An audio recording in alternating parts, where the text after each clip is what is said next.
Hey everyone, welcome back to the Shower Door Professionals live stream in the Facebook group there on Facebook and in on YouTube. If it's a week later, you'll see it there. Hope you're having a great week. Sorry about last week. I woke up, went to work, turned on my computer, but it just didn't turn on. I pushed the button, nothing happened. So I was without a PC. I could do it from, a mobile device or whatever, but it's like, I can't really, yeah, I didn't want to. too complicated. So anyway, we took the week off, but I'm sure you guys found something constructive to do with your Thursday evening. I know I did. Sat around and watched TV. No, just kidding. Did something anyway. Yeah, things are going well over here. Hope they are at your place.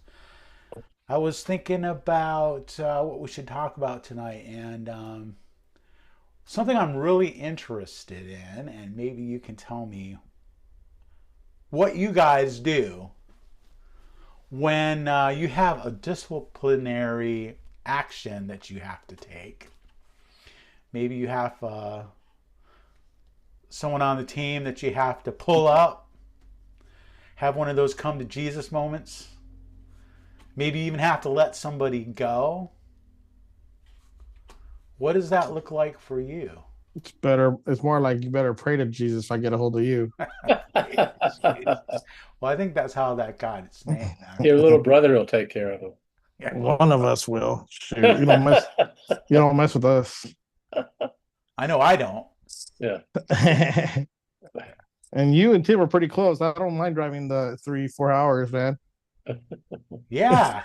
Yeah. When I need something done, I just I call the Lander brothers, and they There you go. handle it for me. There you go. It's like, yeah, don't make me call Adrian and Well, Junior, man, because yeah. it's gonna be bad. Once you meet my brother Junior, he's too a softy. He won't do nothing. Yeah, but you don't know that from just looking at him. No, not at all. No. Well, for me, from my point of view, I'm like, this guy. This guy. Yeah. Some people's kids, some people's brothers. Exactly. Anyway, though, seriously, did you ever have something like that where you have to have some kind of a confrontation with somebody? Dude, like every day, dude. Like every day here. What's that look like, Adrian, when you have It's that? it's frustrating because it's like it's the repetitive thing that happens, like that does not need to happen. I mean, it's like this week was like a mistake week. Dude, like, come on, man. It's like things we talked about, and it's just telling you, man, these guys, I think they know everything that we hire. They think, oh my God, I can't stand them. But uh, sometimes it's just you gotta just bite the bullet and just let it go. It's kind of hard. Let it go or let them go? Let it go. Let it go. Yeah, because we're not in a position right now. It's hard to find anybody to even do some kind of decent work. That actually, it's kind of hard. Like around here, man, once somebody becomes a free agent, they scoop them up really quick, and so when one comes available, I mean, it's kind of like take it as it is, and hopefully it works out. So we'll edit this part out so that your employees don't hear that, like they can get away with. Oh, anything. they know too. They know how I am. Like, They already know. they know. I was gone all day measuring, man. I was like enjoying my day this week, blasting music, just kicking back. It was awesome today. It's like, yeah. That's my favorite thing about what I do is being on the road, measuring all day on a beautiful day, and just blasting my music because I love music. My windows are down, music is all the way up. So that's my favorite part of what we do. So Exactly, my too. That's like, yep. When I have a full schedule of measuring and estimates, I'm like, oh heck yeah, all right. if I ever have a midlife crisis, I think it's going to be to get like a nice sound system put in one of my trucks, or I said one of my trucks, my truck, but I don't want to do it because it's an old truck now. Now we know what to look for. Yeah, right. Exactly.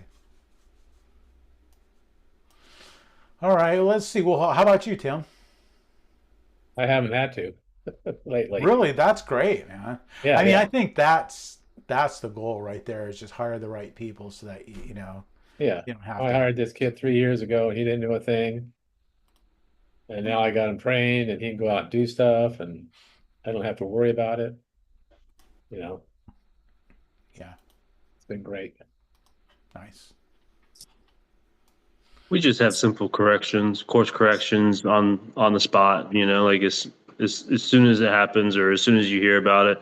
Otherwise, you wait and it builds up. And the problem we have is the people that we have, they're experienced already, so it's kind of hard to get them to change their ways, the way things they're already used to. Or You to know? unexperience them, yeah, it's very hard. And then they think you're hiring them to think that we don't know how to run a business. We just need you to do the work. I don't need you to tell me how to run a business, or I just go do the work, and that's it. I don't need you to tell me anything else. And then the worst thing about it is that when you go and sell a job, and then they get on the job and they try to resell it a whole different way. I'm like, dude, what are you doing? Just be quiet, do the job, and collect the money and go. But no, they think everything they try, and I'm like, dude, oh man, Gonna be a okay. hero, huh? Yeah. Well, I got him a doozy one today. I got this one lady. I've never seen somebody with what do you call it? What do you call Dementia? no, when somebody's very picky, very OCD. OCD. Right. Oh Oh my my God. goodness. I think I found the queen of them all today. Oh man. Oh, I got a headache just thinking about it. Yeah. Yes. Anal retentive. Yeah. And this lady, she has the champagne bronze hardware for her, and she wants me to match exactly. I go, you're not gonna get exact. I am so sorry. Oh, and she goes, oh, can you see if Kohler has it or Delta? No, even if they did have it, I wouldn't even put it anyways. Yeah. You know? Oh man. So, anyways, so she goes, hey, you're gonna give me a quote? I go, yeah, I'll give you a quote. So I go, because no one has it so far. I'm like, oh, okay. I know why. And so I did, and she gave me a deposit today. I'm like, oh damn it. And I even raised my prices up to, maybe I didn't get it. Oh, sure enough, I did get it. I'm like, damn it. Down on Nice that job. damn rabbit hole, dude. Congratulations, man. Yeah. Congratulations. I married a freaking OCD person for the next 10 years, probably. I have a buddy who owns a pool and spa company, and he calls those customers barometer customers. It's like you can kind of tell, the temperature of things in the community by like you get one of these customers that's kind of, more challenging to deal with, and it kind of makes you up your game a little bit. And it's It like, does. It does. because your first response is like, I don't want this customer, but really you may become a better person by exercising the kind of, patience and tolerance and understanding and empathy and Oh, those great qualities. I was nice to her. I was sweet to her. I believe that. We got along. We got along very well. I mean, I was able to talk to her like somebody I've known for 20 years. That's how good of a conversation we talked. That's how we got along. Yeah. And we started laugh. She started laughing, and we started joking around, and then, like, all right. And so I think maybe that helped it too. So I don't know. It's just without a doubt. so I don't know, but so she went with the dark brush bronze. So hopefully that damn thing works. So let's see. I'm sure it's going to be beautiful, man. Oh, it is. Yeah. I mean, I'm kind of OCD too myself a little bit. So I was like, Gotta be to be in this business, Yeah, I'm a little bit. I'm kind of nutty too. I mean, you got to have super high standards to be in a finished craft like that. Oh yeah, you have to. Yeah. And it's like I learned that, pretty early on that I was I was looking at things a lot closer than most people will. So I had to kind of lower my standards just a little bit because I beat They'll myself ki- up. they'll kill you. Yeah. Yeah. Yeah. And it's like, yeah, they'll let you know if they think it's substandard or whatever, and then you So can they got 80% done by somebody else is better than 100% done by you. 100% awesome. Yeah, yeah, yeah. That's right. I love that, man. That's funny. Brilliant. Brilliant. Yeah, those customers give you an opportunity to create stuff. Those problem customers, those problem employees, they give you opportunities to like create systems, create standards, create a way that you'll respond to them next time.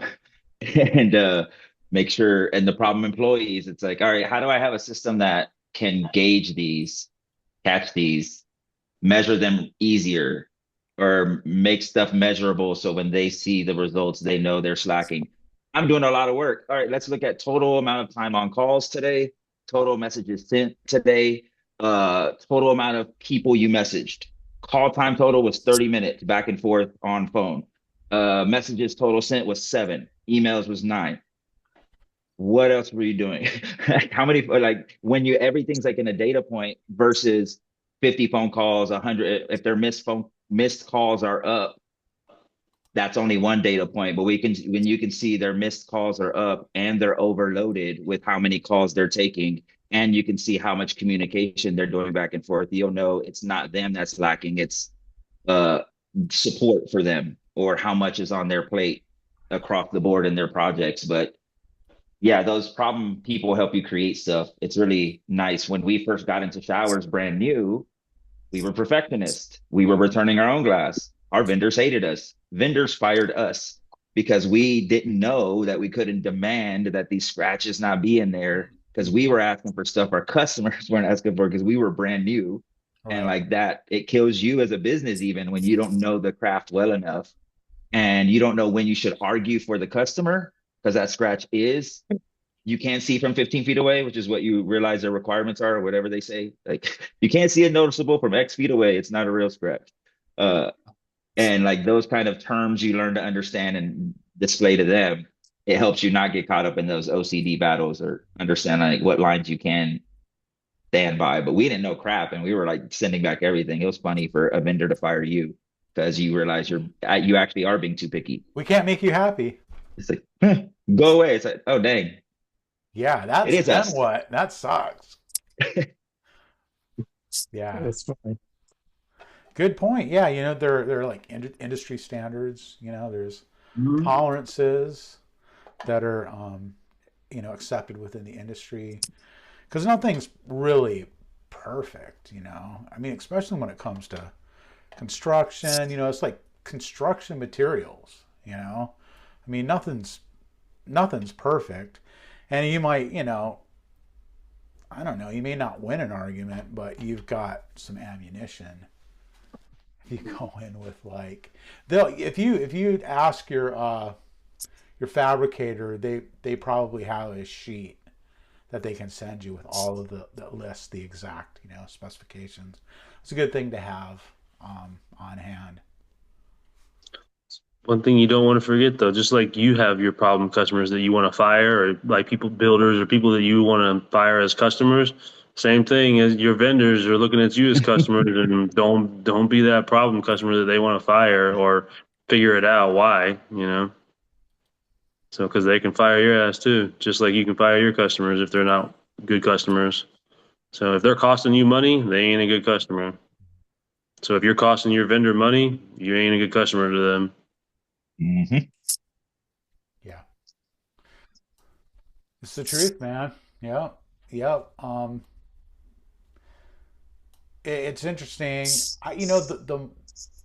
The older I get, the more I realize that in business, um, it's everybody's kind of on my team, you know, and it's like a big team, and it's the vendors, it's the contractors, it's the, employees, owners, even customers. Really, the customer, you can view that person as part of the team, because it's like, it takes everybody to make, it takes teamwork to make the dream work, right?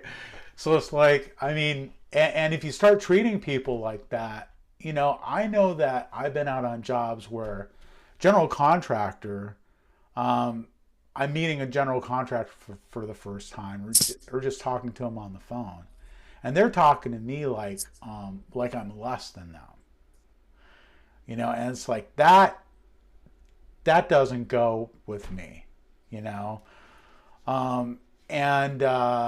you can get the same thing from a homeowner, or whatever, and in the same token, it's like, if you're talking to a vendor, and like you're mad at them, and you start talking down to them, I mean, they're gonna feel that exact same way, and it's hard to remember, but I try to always remember, to treat everybody kind of in that same way, talk to a customer the same way I would talk to a vendor, or I would talk to, a partner, or a contractor, like a general contractor, or a person who's contracting for me, who's that I'm the customer, and they're my contractor, or whatever, or a volunteer even, I mean, it's like, there are a lot of different people that, I kind of view everybody as customers.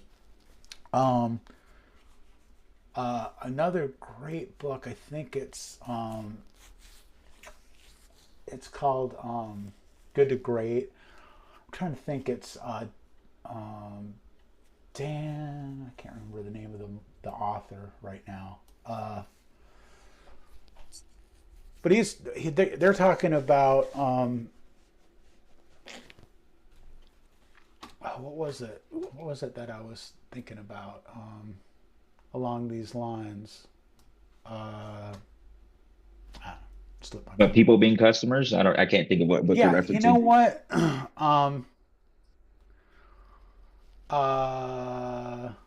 Shoot. It'll come back to me. I'm getting two different things mixed up. The other thing I'm thinking about is, how like always being the customer, always considering yourself the buyer. Because like money is just really a transfer of value, right? It's like you're in every transaction where you're exchanging money. Someone's giving you money, you're giving them money. Really, you're exchanging some value, and money is just like what you're using to value it. So really, in any situation, you can consider yourself buying, because you're trading. Just because you're the one spending money doesn't mean that you're necessarily the customer. The customer is the person who can call off the deal. So if you're buying, if you can walk away from a deal and say no, then you're the buyer, you're the customer, even if you're the one receiving the money. You see what I mean? So it's to look at every situation as if you have the power to whether to make the deal or not. So Dan Sullivan. Dan Sullivan. That is Dan Sullivan. Always be never be the buyer, or something about be the buyer. You're right. That's right. It's Dan Sullivan. Because I remember him repeating, like, he's, the greats always repeat certain phrases, but their major books are like around those topics. But I remember, yeah, that's why I was trying to get the reference of what you're saying. I haven't thought about that ever. I don't even think I ever read the whole book. I just remember Dan Sullivan's just a popular dude that's pumped out so much content. I read like 2 or 3 of his, couldn't get around to his other ones, but.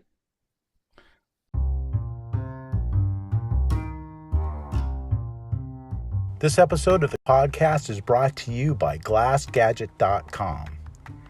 Showcase Innovations creates tools that help shower door installers be more efficient and save time. Check out GlassGadget.com for more information.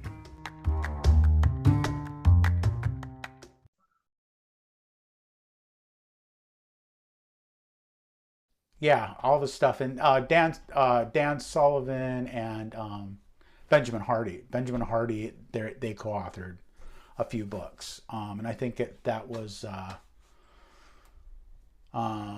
yeah, one of those books.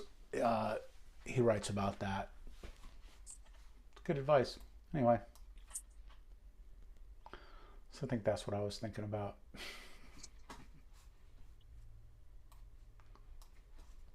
Any other thoughts on this topic of like discipline, firing? Do you have a method? Letting somebody go? It's hard for us to make ours because trying to grow made us force standards. You try to grow a commercial thing, you get a badass commercial person. They decide to come in, and the rule has been very easy for everyone to follow: no smoking in the trucks. And they decide they're gonna smoke cigarettes in the truck. And you tell them, hey, you can't do that. The helper who's trying to be cool, who is bought into your values, your standards, your company, who like loves you, is you can't do that. Whatever, man. They paid me. They bought me. They bought me because of what I can do. Like, oh, damn, okay, you think you get a free pass. Some people will operate like that. I can do what I want, but made you forced to do that role. And when you didn't have reprimands on them, and then they know somebody told on them, now the good person who had so much potential to rise and do stuff and do, now they get outed as like the rat or like the person, and no one on the team wants to work with them. It's like, you just lost two employees. You lost your guy you just hired, who turned out to be poisonous, and because you didn't want to do anything about it because of how much you paid or how much you were willing, or your lack of standards and conditions and write-ups and what you do have in place, it allowed you to lose a good person who now got lost faith in the culture, the values, the buy-in, and now is someone who came in early all the time, who loved the company, who promoted you on a social media, and after that incident, no longer cares because like the values expressed weren't that didn't felt backed up when backing up the values of the company.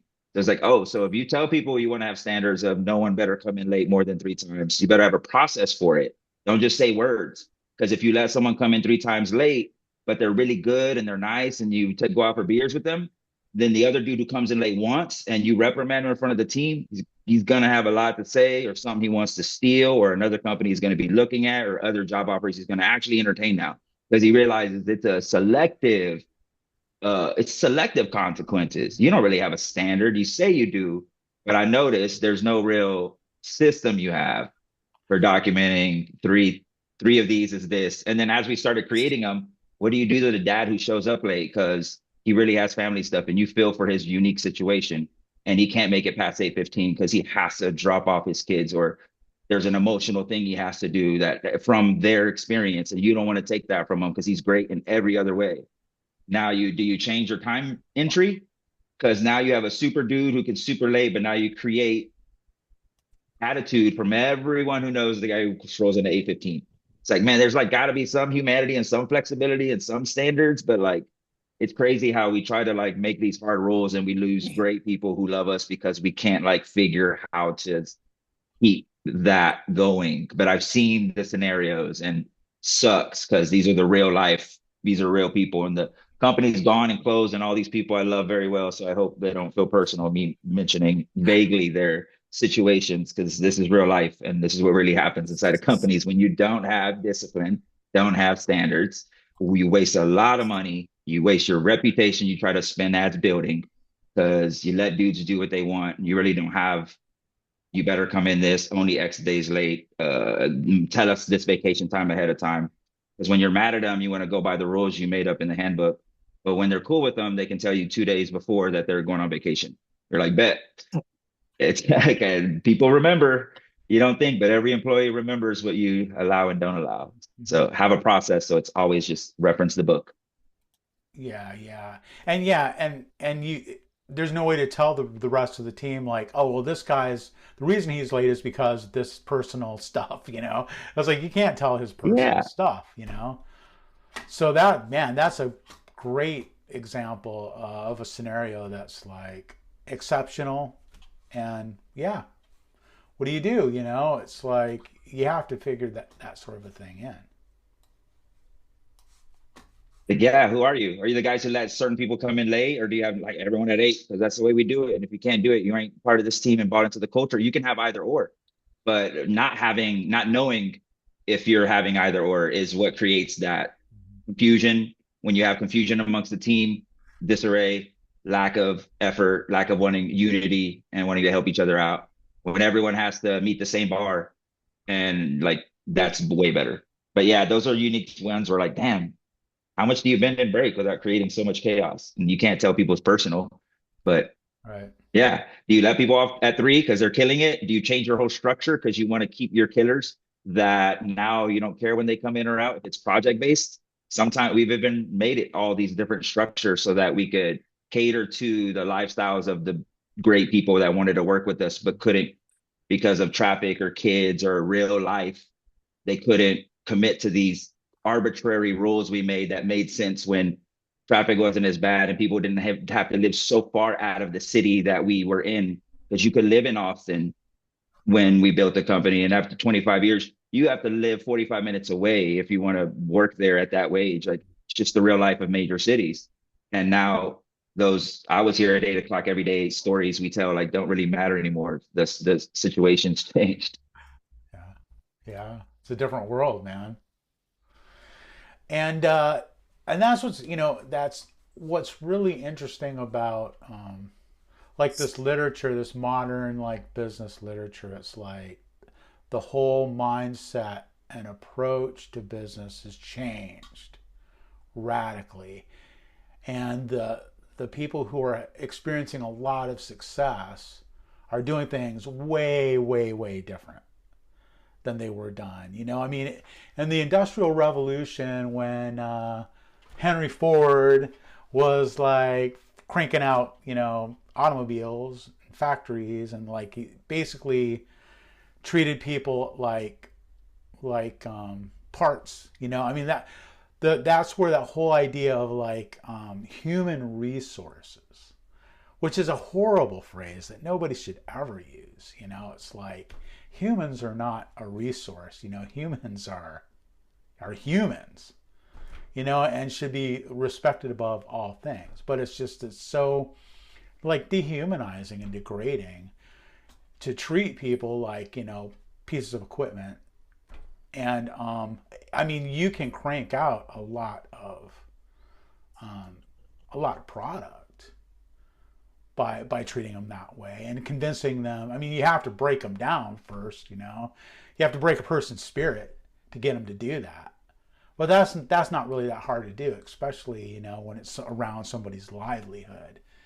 But is that really how you want to approach the world? I mean, is that really what you want to leave behind? Is a bunch of broken like spirits? Yeah,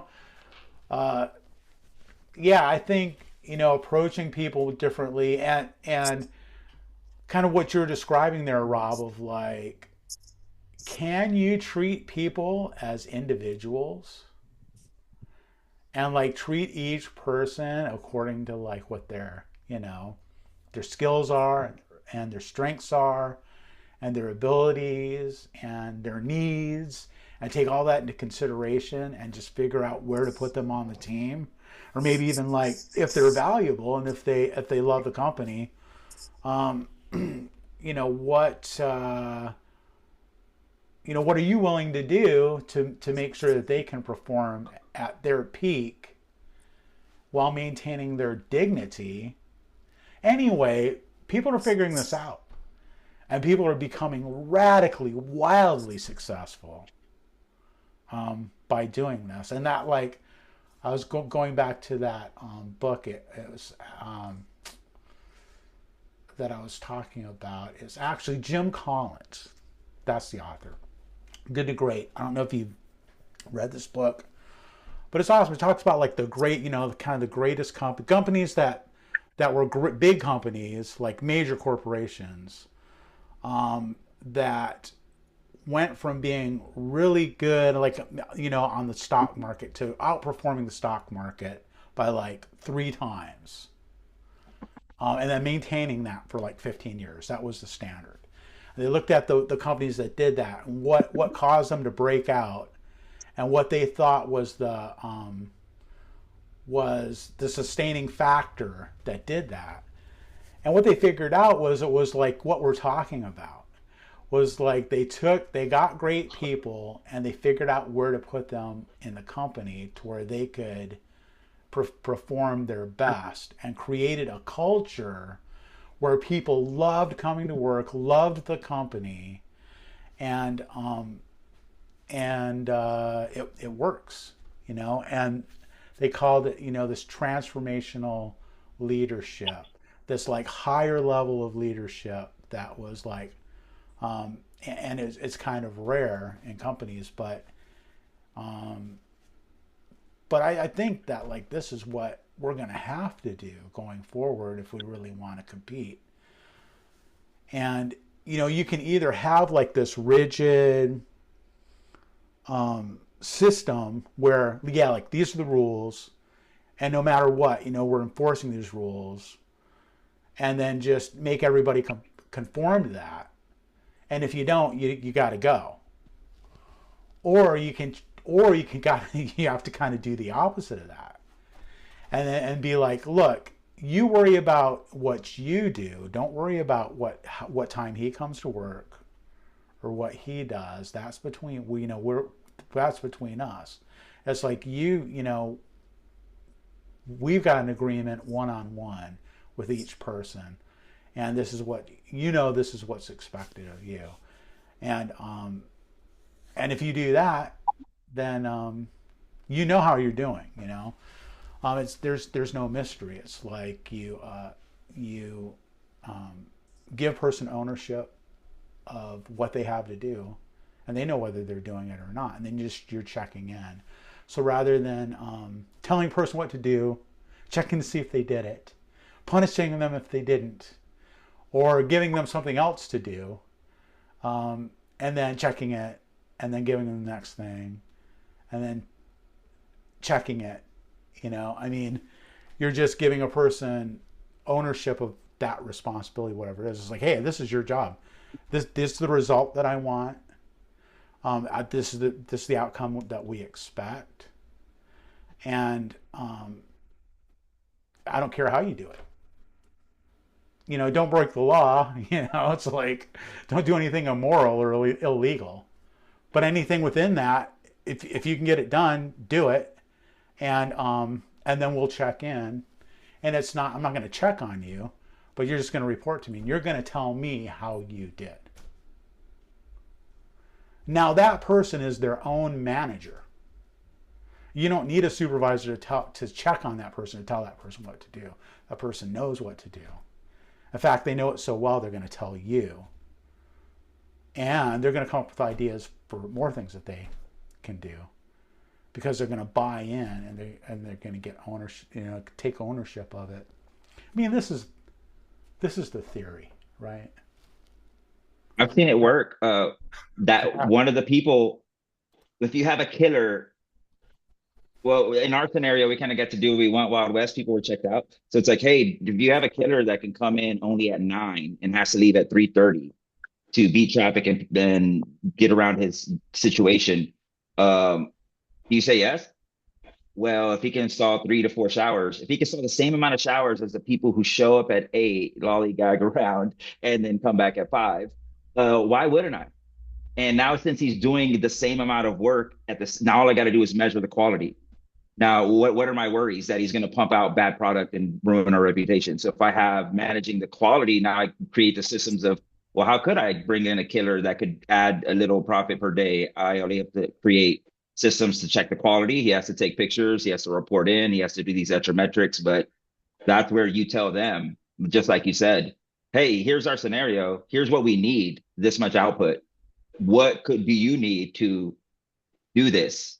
Can this work? And they actually create ways of, I can do it this way. I can do this. I can come in at this time. I can do Saturdays around these, if that'll work. I can do inventory or help a truck or do these certain tasks that have been waiting on our list around the shop. Like, there's things they can come up with because they know their availability and what they really want to put in. And if you give it to them, like, here's what I want for this pay you want. Here's when the value you're trying to approach to them is value based for you, then there's no argument against either of you. It's a clear metric. Make us this amount of money, I'll pay you this much. Do this much product at this value, and you'll get paid this much. I don't care how you do it. Do it legal. Make us look good. And if you do it really well, I'm going to want you to teach me how so you can train the rest of us so I can really make my process efficient and identify, are they taking 8 hours to do the task because we gave them 8 hours? Because there's a theory that says that if you give someone 4 hours to do something, they'll do it in 4 hours. If you give them 2 hours to do the same task, they'll do it in two. Either way, they'll tell you that's how long it took them to do it. So are you giving your guys a full day and they're doing the amount of product because there's no incentive for them to do extra? A lot of people do it that way. So maybe being flexible like this and testing things out make you apply to, like, a new theory we did was, hey, what if we beat all the traffic coming in and beat all the traffic going home, but still had a full day of work? Let's change our in time to 7. Everyone has a 15-minute drive to work, not a 45 to an hour. And let's change our out time to 3. They beat all the 5 o'clock traffic that starts at 3:30 in Austin and get home to their kids safer. They spend less time on road per day. They're less aggravated. They give us the same amount of work and output. We just got to structure how we notify customers and when we give them their exit time and make sure they don't roll over on their days. So they actually value this new structure we gave them.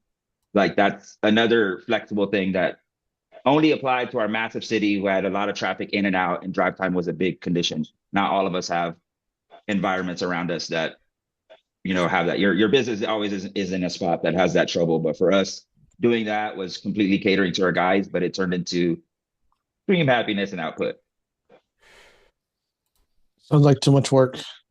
I feel like everything you guys are saying essentially just falls back to, like, quality leadership and making sure leadership is not too far above the people that they're leading, and trying to make them better. So essentially, it seems like leadership and being willing to be a leader that's flexible and understanding and all those sorts of things, So I feel like it's just quality leadership is what it ultimately is, and having a backbone when you need to as a leader, and then being flexible when you need to, and being human. I miss the good old days was a paycheck was good enough and they did whatever you told them to do. What happened to those days? You guys ruined it for everybody. Thanks a lot. I don't know if they're coming back. I know they were here. I remember them. I was in the beginning phase of them, but I don't know if they're coming back because we know economies do cycle, but this one, I don't know if it will. I don't know. I'm not liking it. I'm like, damn it. You like the old school kind of, tell, check, next system of, like, managing that's people. the era I grew up in, man. Oh, Yeah. shoot. Hey, my dad was hard on me, man. It was if you got kids, you can break the cycle and make it happen again. Oh, trust me, I have kids. My son. Oh yeah, my son. He's working. He's a bottom feeder, dude. He's a bottom feeder. He's working just like I did. Then breaking the cycle. Breaking the cycle. Well, it's too late now, so it's like, dang. Well, you come to Texas, we still got we're at will employment. Like, my one of our old owners loved here, and he was that style, and he stays that style. Now it's only like HR that would recommend him, but in Texas, you could fire anyone right now, no excuse, no need, no nothing. It's only unemployment that has come up lately that makes everyone hesitate, because some people want to get hired just to file unemployment on you. Better chill out. We're a right to work. We're a right to work state too, so we don't really need a reason. All for it is, man. We got to give them a reason for everything. We got to write them up like 3 times for the. Yeah, it's so stupid. It's all right. Yeah, it's good. It's good. It's a good conversation to have, because there's obviously, more than one school of thought on this. But, I don't know. I don't know if kids really have changed. I mean, I know every generation says, young people today, they're, different than we were. And there's probably some degree of truth in that in every generation, because generations do differ, right? But here's the thing. I mean, this is universal, and this goes back for generations, that people get jobs not just for the money. That money is not the number one reason people want to work somewhere. People go to work because, like, it's a major part of life. It's part of their identity. They're looking for community. They're looking for meaning. They're looking for, you know, the satisfaction that comes from having a good job. And if a person's not tapping into that, an employer is not tapping into those things, you're making a mistake, right? Because you can save money by supplying people with these other needs that they have for belonging to community and just a feeling of satisfaction that they get from doing their job. Because you can, like, when you hire somebody, you're basically renting their time. All you can really make them do is like be in a certain place at a certain time, you know, and then you can expect them to do the tasks that you give them to do. But like, to get somebody's heart, you know, that's can only be voluntary. So it's like you can't like rent somebody's heart. You can only rent their body. And you really want their heart, man. You want their heart in it. You want them to love the company. You want them to want the best for the company, not just show up to get a paycheck and then go home.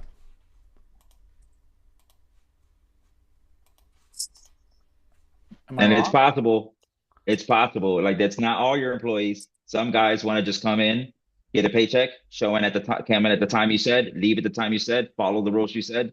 If you follow all of your promises, he'll love his paycheck, and he'll leave, come in at 8 o'clock. He'll take a 12 o'clock lunch. He'll come back in at 12:30 exactly. He'll leave at 5 exactly. He won't do anything at 7:59. He won't do a damn thing at 5:01. That's a guy I had like that. I don't know if it was heavy autism or ADHD or whatever condition he had, but you give him that, he gives you those hours. He was a very union-minded guy. And while they gave me a lot of freedom. I had my own agency, had my own company. I didn't want to, but I was helping my friends with what they needed. And they got my heart because I love the dudes. And I was able to be a representative of their brand when they weren't looking. When you can get a person to represent your brand and company as well as you did when no one's looking, that's the kind of assets that help you grow. And like, I was able to come in early, leave late, come when I want, leave when I wanted. But I was there all the time, including weekends, trying to fix problems inside the shop, being there weekends to meet up just to help, not on the clock, not getting paid because the heart was in it. And you really wanted to solve y'all's 32 IG and mirror pickup problem that was in the way because on Monday and Tuesday, you couldn't like do as much stuff because you were moving so much crap. And you both decided, man, let's come on the weekend and move this crap. So it's not on our way anymore. And someone who loves the company will say, let's do it. Meet you Saturday, get a 12-pack, or don't mention that. But like, you know, let's meet up and let's do what we do and hang out and, you know, pray. But, you know, that's that Bible study time. But that's what a person with his heart in it would say. But the other guys whose heart is in it, how much we getting paid? Is it OT? Like, you can get the guys either way, like you said, their time. But when you have their heart, sometimes you don't have to pay them because they're the payback of what they get of being a part of a company. Where do you work? They say with their chest. When people aren't proud of where they work and people ask, it's a bad reminder. Where do you work? She's still there? Yeah, well, you know, people get shamed all the time. And sometimes that simple social conditioning changes where they want to work, how they want to work. And when you take care of them and it's known, they say with their chest where they work, and they are happy to say they work there. When your brand is shitty, you're shitty, they're like, oh yeah, I work with that guy, but it's only for now. They quickly will say how much they ain't tied to you. And hopefully you're working on a brand where people are like, say with their chest when you ask where they work. Yeah, dude, another book, right? The E-Myth. I know some of you guys have read that book. The E-Myth Revisited. It's like actually an old book. And there's a modern release, a new version of it that I got a hold of. And so he talks about like Michael Lee Gerber, that you're not selling what you're the product that you sell. You're selling your business, right? So you should set up your business as though you're going to sell it, even if you never plan to, or that you're going to franchise it. So have such, such good systems that like you can just duplicate it anywhere. Now this is still a little bit dated now, right? Because this is still a little bit, industrial revolution. But the idea that really what you're selling is your brand, and that's what you want people to buy, because like you want not only your customers to buy your product because they love your brand, you're selling your business to your employees. You want them to want to work there. You're selling your business to your investors, because like they've got to believe in in your business, not just the product that you make. And I think about like brands like Harley Davidson, all right? My brother is a biker, okay? I mean, I like to ride motorcycles. I've got my license, my motorcycle license and all that. Haven't ridden in a long time. But my brother is a biker. And like, he's been a biker since before he had a motorcycle. There it is, The E-Myth Revisited. Great book, man. I highly recommend it. It's like really in depth. It's a heavy read. Good to Great. It's got them all, man. And that is a great book. Good to Great, man, is an awesome book. But anyway, what I'm saying is that so he loved Harley Davidson. He didn't have one. I mean, long before he owned a bike, he was like, I don't know, I think he probably had a Harley Davidson tattoo before he ever had a Harley Davidson. So it's like these people, man, and it's like my sister and her husband also like ride Harleys, and it's like these people, man, love the brand. It's not just the bike. It's like it's a community. It's a lifestyle. It's the logo, the symbol, the sound of them, the feel of them, And I get it, It's like I'm not quite into it like that, but I get it.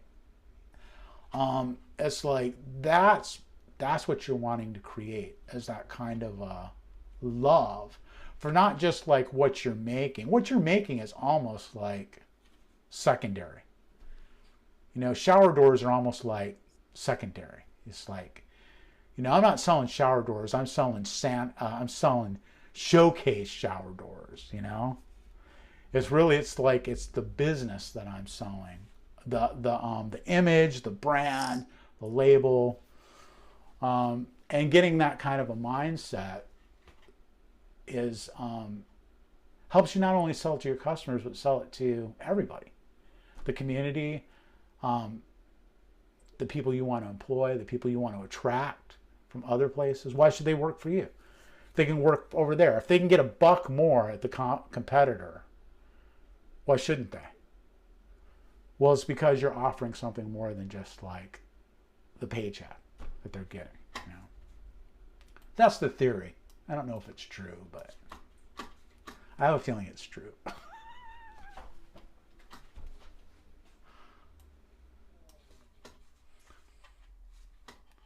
But the old thing works. I mean, the old thing works. I mean, it's like in that book, Good to Great. He asked the question, why be great? It's like, and because people ask that question, like, why even bother to be great? I mean, we're good. Good is good enough. For some people. For most people, that's why only a few people are great, right?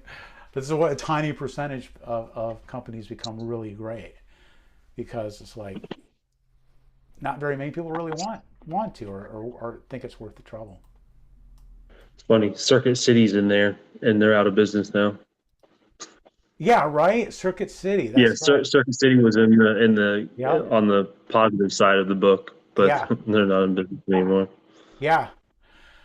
Hewlett Packard, was HP was one of those, and they're like, they're not really anymore, I mean, they're It's still good in too because it business. tells you the comparison, some companies that didn't do good, and what made them not do good. Um, Yeah, it's a good one. it is, and why some companies did break into that greatness, but didn't sustain it. And it was all about like what you were talking about earlier, Daniel's like leadership, right? It all came down to Yeah, I'm pretty sure it was like leadership and being adaptive and stuff like that. Yeah, adapting to Best Buy stuff because Best Buy like had all these programs people I laughed at, and then people swear by them now. The Geek Squad internal stuff, and Mhm. even though they're overpriced, they did a good enough job of service that I guess Circuit City just couldn't like fight back on because I love Circuit City. I like going to that over them instead, over Best Buy. I only went to Best Buy at the end because everyone else closed, right? And Walmart wasn't good enough to have what I wanted. Yeah, that's where I had to go for my computer Best when Buy, it that's where broke you down. went. So you got, I guess I go to I Sam's went to computer store. Best I go to Buy. Best Buy. God dang it. Best Buy has the warranty. Yeah, They're a little more price, but they have deals and you get the Geek Squad and now you don't got to worry about nothing. Like they yeah, sell a great service like Apple does. You're paying a little more, but they built a good brand, right? You're willing to pay more for a good brand. yeah. And just like walk, you just can walk in there. Here's my PC. Can fix it for me? Yeah, I'll take that. It's like I'll take that machine. Take the drives out of this machine, put them in that machine so that it'll still boot from my C drive. And then so there's no reinstalling of anything or whatever, man. It's just Nice. got a new machine and just turned it on and boom, okay, all my stuff's where it belongs. Plus, I got like an extra like terabyte drive in there, just like extra storage or whatever. Um, you know, the machine I had was probably I don't know 5 or 8 years old, something like that. It's about all you can expect like a Windows machine to live anyway. So, but yeah, For Best reference Buy. to that E-Myth book is actually one of the ones that's available. You can just watch or listen to it for free, the audio book. So it's a good one. So if you don't have the book and you don't want to buy it, it's actually available. I think on YouTube, there's lots of different ones that you can just listen to. So some of them, I'm not sure if the other two are available, but I know that one was. Yeah, it's a great book. It's really worth Mhm. checking out.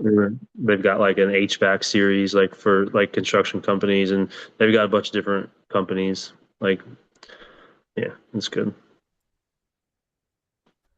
Yeah, it's funny because a lot of a lot of stuff that's really not that old that's out there in the literature is like now already becoming kind of antiquated because like this really what we're talking about here is kind of the new thing. I mean, if you've got an old business and you're not thinking about like 10xing it, then it's like it's not really probably worth your time to invest in it. But if you've got a younger business or you still got some miles left on you and you do want to like really blow up, man, there's the information's out there. And it makes a lot of sense if you look into it. You have to think completely different than what's been conventional, and it's risk. It's like being in business is like it's risk, right? And it's like the next risk. It's the next risk reward, decision. And as long as you keep making that decision to go to the next one, there's growth, you know. And if at any time you just decide to stop doing that and be like, okay, well, I'm good here, play it safe, do you stop? You stop growing, or you stop growing exponentially. I mean, you need to continue like at least growing linear, or else you just die. I mean, you Just can't to keep really. up, Yeah, right? yeah, right. You can't really tread water in business and stay in business. You'll go out. You'll go out Inflation of is it. real. Yeah. Absolutely. But really, it's like it's easier to grow exponentially than it is to grow linearly. If you look at it, it's crazy. But But that's for another meeting. Looks like we're all out of time here. Any last thoughts that anybody wants to throw in before we go? Always good to see you guys. Thanks for showing up. We will see you next Thursday. See you next See y'all later. Thursday. All right, guys. Later. Good night. See you guys.